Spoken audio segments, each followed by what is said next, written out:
Literature in the 20s.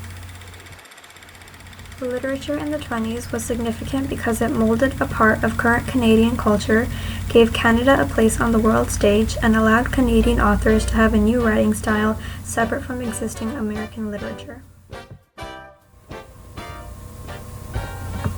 Reading was a popular recreational activity, especially during the winter months when other forms of activity were limited.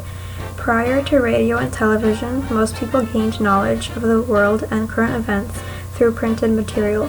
Books, newspapers, and magazines were an important part of most people's lives and formed a large part of their wider education. A knowledge of the classics was considered an essential part of a good education.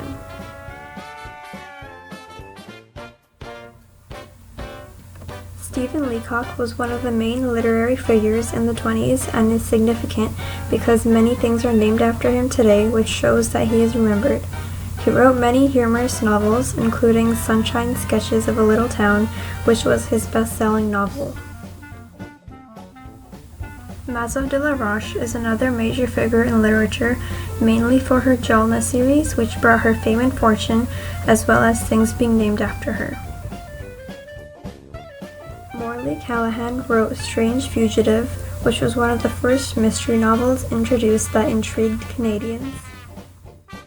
Leslie MacFarlane wrote the Hardy Boys series under the pseudonym Franklin W. Dixon and also the Nancy Drew series under the pseudonym Carolyn Keene, which was significant because Nancy Drew series was one of the first novels to portray a female lead character who wasn't a damsel in distress. Canadian literature was mainly influenced by American and European culture. Canadian literature in the 20s shaped Canadian identity because it molded a part of current Canadian culture, gave Canada a place on the world stage, and allowed Canadian authors to have a new writing style separate from existing American literature. Movies in the 1920s. Film was very important in Canada during the 1920s because of Mary Pickford, and it was a major starting point of American influence on Canada. The popularity of Hollywood movies was the highest at this time. The 20s was a significant decade for films as it marked the end of the silent film era and the beginning of the silent film era, as A Jazz Singer in 1927 was the first film that had dialogue sequences.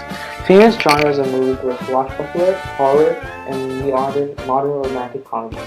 There were also many movies which were influenced by World War I. In the 20s, more and more Canadians began to watch films as one of their main entertainment activities. This led to Canada becoming more theaters, and they eventually had 900 theaters by the end of the decade. Canadians produced few films during the 20s. Some Canadians played an important role in the development of American industries. One of the top stars of the era was Mary Pickford, who was born in Toronto. She was known as America's sweetheart. She joined with Charlie Chaplin, Douglas Fairbanks, and D.W. Griffith. They created United Artists because they were leading filmmakers and they wanted complete freedom in producing and distributing their own films. This was seen as important because it represented a stand against the monopolization and standardization of the Hollywood studio system. United Artists contributed to the formation of other Hollywood major studios such as 20th Century Fox, and Mary Pickford returned to Canada to encourage the Canadian film industry when she retired. Mary Pickford was a famous star who had also stood for Canadian values over American, and she tried to elevate Canadian culture. During the 20s, most of the films being viewed in Canada were American. There were some Canadian films, but they were usually not popular and unsuccessful when competing with Hollywood films. In fact, 97% of the films being viewed in Canada were foreign films. The 20s was a famous time for Canadians as Canadian culture started to become more influenced by Americans, and one of the ways this happened was through film. In the 1920s, Canadian teenagers idolized American movie stars and began to dress like them. This worried some of the parents as they began to notice that their children were losing Canadian traditions and values as it was being taken over by Americans. Most importantly, American films had a major influence on how Canadians use their free time. Hollywood's cultural impact in the 20s was a major factor that led to the nations to begin to share their cultures. Music in the 1920s. It impacted Canadian identity because people were moving away from the European style of music and it started to follow American music culture. This was a pretty big thing because most people who lived in Canada at that time had European heritage or were of European descent. It was a turning point in history because at that time a new era of music and social practices had been born. New music had been achieved through the introduction of jazz. Jazz is the genre which had been created by African American communities in the USA, which is why America is the largest contributor to the Roaring 20s music. not only had jazz been introduced, but so had the blues, Broadway, and dance bands.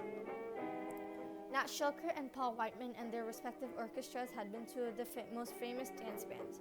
Also, Paul Whiteman was named the King of Jazz, and Bix Beiderbecke and Louis Armstrong both been famous players.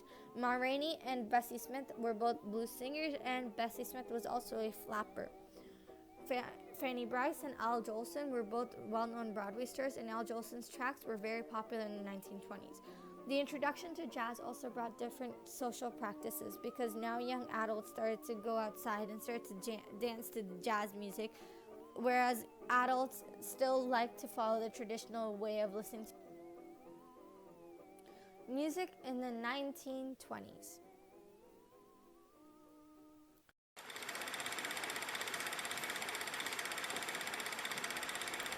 Women's fashion in the 1920s had a positive impact because it marked a prosperous end to the war and it promoted independence. During World War I, many women dressed to reflect on what was happening. Dresses and clothes represented the loss of loved ones. Colors were primarily somber and women were generally covered up. For example, a conservative white blouse with an ankle-length skirt with maybe an apron on top was the ideal look. However, after the war was over and the soldiers were reunited with their families, women's fashion took a turn for the better. By the 1920s, bright colors and accessories were now commonly worn. For example, hats. The bright colors represented the happiness and a coming period of success.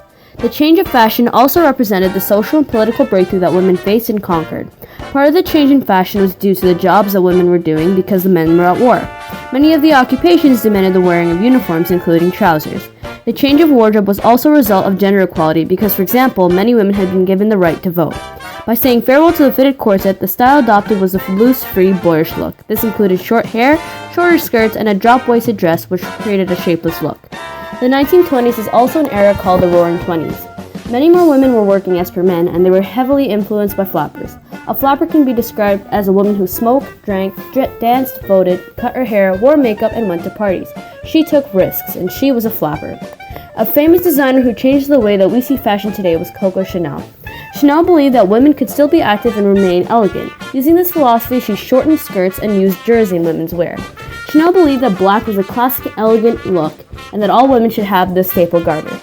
It was a challenge for some women to start wearing more risky clothing, for example, Elsa Schiaparelli's two-piece swimsuit, because of the past traditions and norms that were practiced. The Canadian art styles prior to the 1920s were mainly European art styles such as realism and naturalism, but artists like the Group of Seven and Emily Carr would try to innovate Canadian art.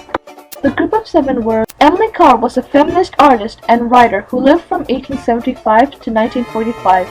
She was heavily inspired by the Aboriginal people and the Group of Seven. She often traveled during her lifetime, and through her travels, she learned about other art styles, and after getting inspired by the Group of Seven, she also joined in the movement. Inspired by the art movements in Europe, they both took the initiative and rebelled against European art.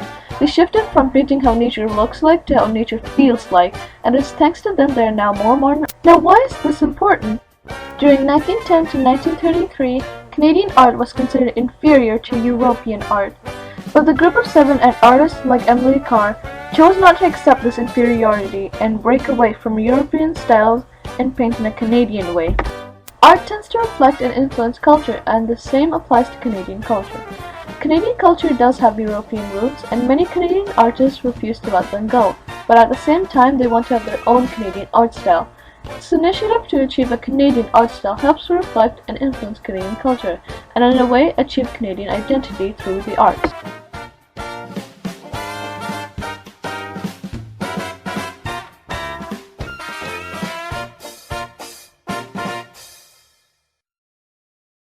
In the early 20th century, alcohol was banned for the numerous social problems society faced at the time, such as crime, family violence, and poverty. The temperance movement, which stood for the refrain of drinking alcohol, became popular in North America and believed that the banning of alcohol would help stop many of the social problems. The Women's Christian Temperance Union played a pivotal role in prohibition, as members campaigned for total prohibition. In 1918, the federal government enacted prohibition, which made the selling and creating of intoxicating liquor illegal.